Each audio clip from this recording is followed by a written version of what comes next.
Dear brothers and sisters in our Lord Jesus Christ, today is the fourth Sunday of the Lenten season.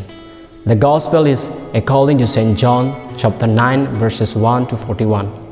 The miracle worked by Jesus in Jerusalem, so dramatically presented by St. John, brings out the merciful kindness of Jesus, the light of the world.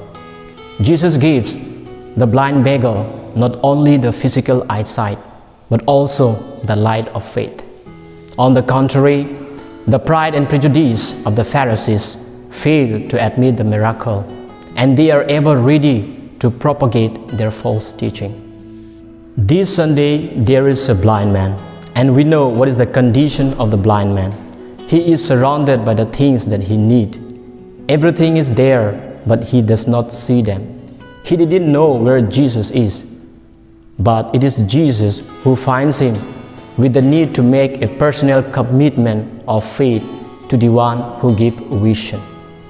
The disciples and others believe that illness or any kinds of suffering is the consequence of sin. However, Jesus courageously points out this suffering is not the result of sin, but where God's glory could be revealed. In the case of this world, we live in darkness.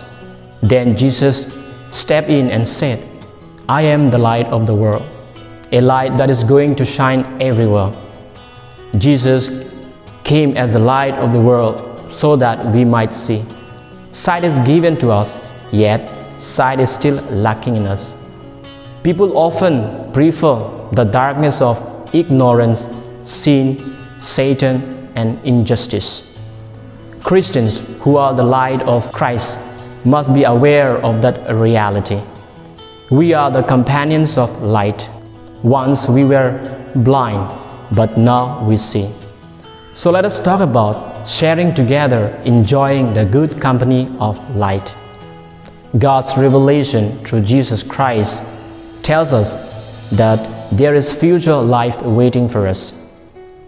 This fourth Sunday of Lent will be put to a position of choosing like the blind man. Whether we walk in darkness and contribute to the sin of the world, or stand with Jesus against the power that seek to destroy life.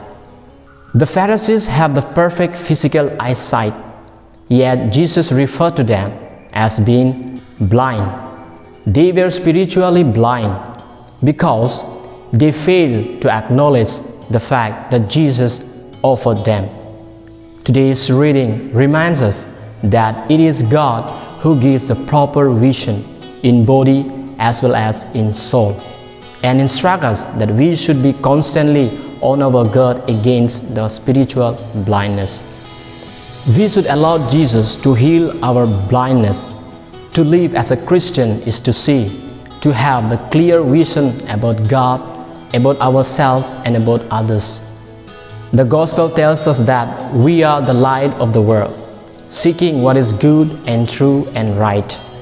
Our Lenten prayers and sacrifices should serve us to heal our blindness, so that we look others, seeing them as the children of God, and love them as our own brothers and sisters, saved by the death and resurrection of our Lord Jesus Christ.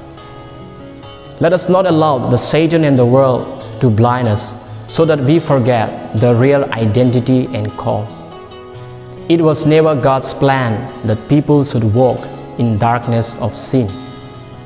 It was never God's plan that the world should descend into darkness and death. It also reminds us to accept the fact that we could be wrong in the things that we believe, but turn to God and follow His path. May God bless us all. Thank you.